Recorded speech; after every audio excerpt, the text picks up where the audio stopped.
I am Stephen, and today I'm going to show you how you can use this little guy, the GoPro Hero 8, to take and process fantastic landscape photographs. Let's get started.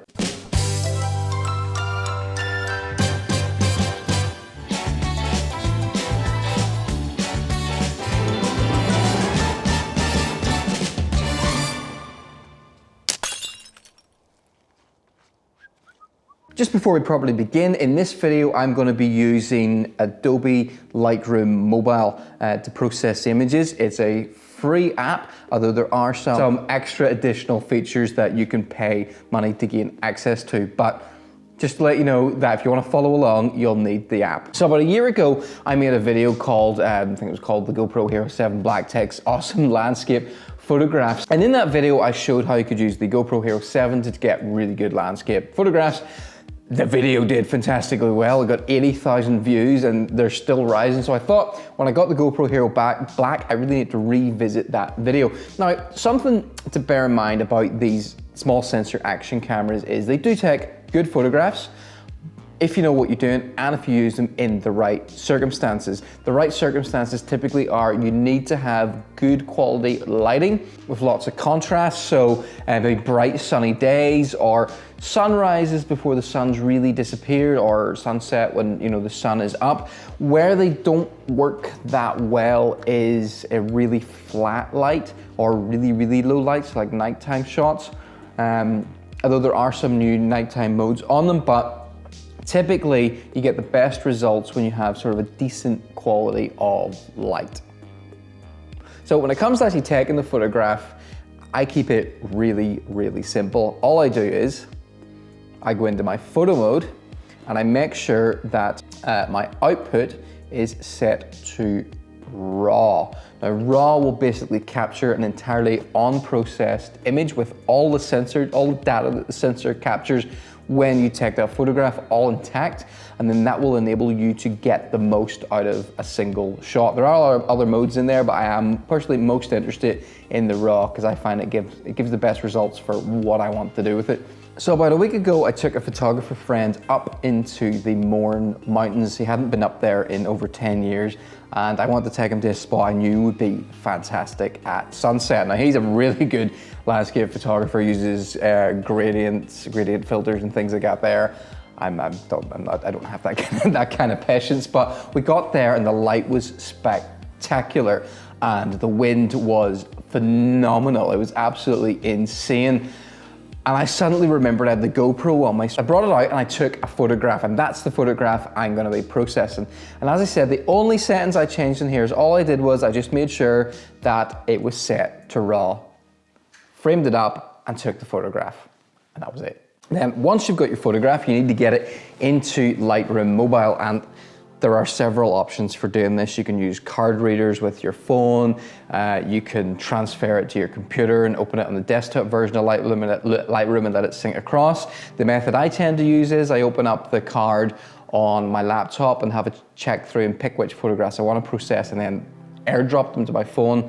But whatever method you use, get the photograph into Lightroom and we'll start there. Get your photograph loaded up, and I'm just going to run through typically what I do, and I'll just talk as I go through it. So you can see here, you've got the photograph. Now, one thing actually I didn't mention, and it is kind of important, is that you should try and make sure that you haven't either completely filled the frame with the sky or with the lands, because if you do that, you're probably going to overexpose the sky, or you're going to underexpose the land. Try and get an even quantity of both. Or if you want, you can go and you can manually set the exposure on the GoPro, but I didn't do that with it. It was crazy windy. I just pointed and clicked. So the composition isn't the best, but let's get into it. So the first thing I tend to do is I will go into light and I'll go down and I'll bring up the shadows, and then I will bring down the highlights. And at this point, this is giving me what the equivalent of a wide dynamic, a high dynamic range photograph. It's still quite flat, but you can see there's lots of shadow detail and there's lots of highlight detail as well, and I can process it from there. And then I'll typically go into curves and I'll use the curves at a little dot in the middle, and then I'll dot down here, just pull that down to get a decent level of contrast into the image. Now, to try and sort of tweak the colors a bit, I'll usually add a profile, and in this case I've picked Modern 4, and I'm gonna adjust it to about halfway there. Adding the color profile just sort of shifts all the colors in different directions, just makes it look a little bit more interesting than it would normally. And I just season as per taste, I guess, would be the guidance for using a profile like that. Okay, and at this point I think the foreground's still a bit dark, so I'm gonna go down here again, pull the highlights right down and go up and pull my exposure even higher. Yeah, that's looking more like it there. Gonna go in, maybe bring up the saturation a little bit, and then go across, let's see, let's go clarity. Clarity is a really good one to use when you've got like rocks and sort of things with really nice textures in them. So pull that up a bit, you can just see the image starts, the whole photograph starts to hit this phrase, but it starts to pop. As you bring that up, you can adjust the texture as well, which will make the individual textures on those rocks appear more sharp. Bring that up. Now, because this was an image shot near sunset, it's going to have a little bit more noise in it, which you can see if I zoom in. So what I would do is I go into detail, go down to noise reduction and bring that up to maybe, I don't know, maybe 30 or 40, and you can see the difference there. I'll remove that again. So that's before, and that's after. And that's especially important to do with cameras with very small sensors, because they do tend to be prone to a lot more noise. Okay, and at this point I suppose I could also go down and add a little bit of a vignette if I want to just darken around the edges. Now, at this point, you could say that's that image done, and off you go. If I press here, there's the before and there's the after. I mean, that looks pretty good. But there's a few other things I'm going to do here, and one of them is, because the GoPro has got such a crazy wide angle lens, that tends to introduce distortion. So now, Lightroom hasn't updated the latest version, or hasn't updated to include the Hero8 yet, but normally what you could do is just tap optics here, and then where it says enable lens correction, just tap that button and it would add distortion correction. They don't have the profile in yet. They might by the time you're watching this, but what I do is go to geometry and then shift that distortion off to the right a bit, about maybe plus 45, and make sure constrain crop is on, and that will just take some of that barrel distortion out of the image. Right, now at this point I'm going to move on to the things that you can only do if you have the paid version of Lightroom, because that lets you do selective and spot adjustments. You can add gradients and things like that, and this is where it gets exciting. So first thing I always do is usually add a gradient to the sky, linear gradient, like that, which then go to effects, and there's this dehaze option here, and if you pull it, it just adds a lot more contrast into the sky. Bring it down a little bit, might go into color here and shift the temperature back towards blue, just very slightly. And always just play around with these things. Sometimes I'll do something and hate it and undo it. Might just boost the saturation there a little bit as well. And then because that dehaze is kind of affected the nice warm glow of the sunset, I'm going to add a new one, which this time is going to be a radial gradient. What I want to do with this radial gradient is really enhance where the sunlight is coming from. So I'm going to put that in there. I'm going to go and adjust the feathering of it here to 100%, so it's nice and soft. Make it sort of an oval shape, so it sort of covers that area of warmth where the sun would be. And then I'm going to go into light and boost the exposure just a smidge. And then go to color and shift the temperature up. See that? So I take that away and add it back, take it away and add it back. And you've now got this, you've just enhanced how that glow from the sun feels, which is quite nice.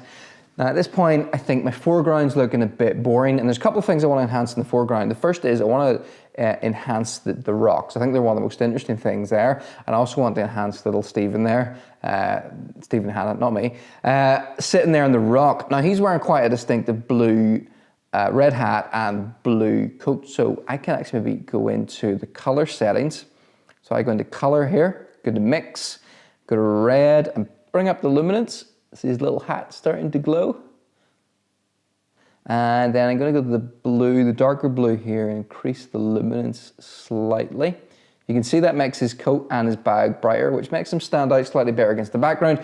It does also make the sky lighter because the sky is the same color, but I can then go back into the selective and compensate by that by just decreasing the exposure a little bit. Okay, now I think I would like the rocks to be a bit more interesting. So I'm gonna do one more radial gradient here, which covers roughly the area of the rocks.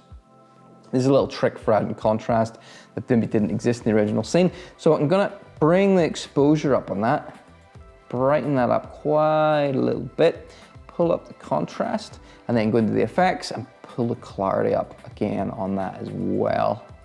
Okay, and then if you see, if I grab that, I can move it away as before, bring it back up. That's what it's like. There we go. And the overall image to me is probably a little bit on the blue side and the cool side. So last thing I'm gonna do is maybe go into color and pull the color temperature to the right a bit. Let's see. Now I can remember when I was there, the sky was starting to go slightly purple as well. So I'm gonna bring the tint up a little bit, shift it to the right. There we go, to get more of that purpley feel. And then just to enhance the contrast, I'm gonna go back in, bring the exposure down a little bit again. Yeah, I quite like that. Darken the image back down. And maybe add a little bit more brightness to those specific areas.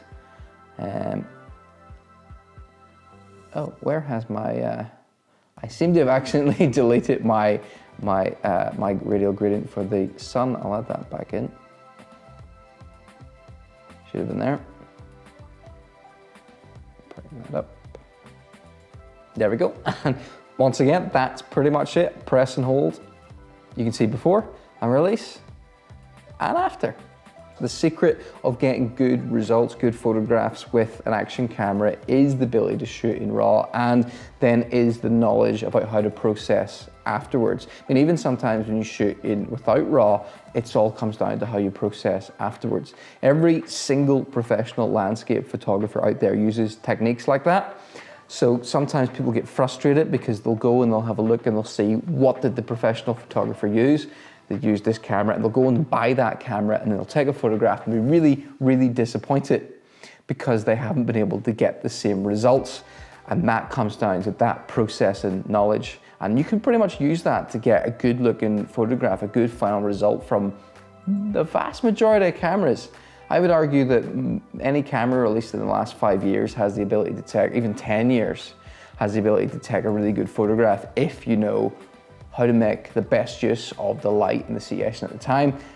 And then you have those processing skills as well. So hopefully you find that useful. And if you did, you can let me know. And that's all for that video.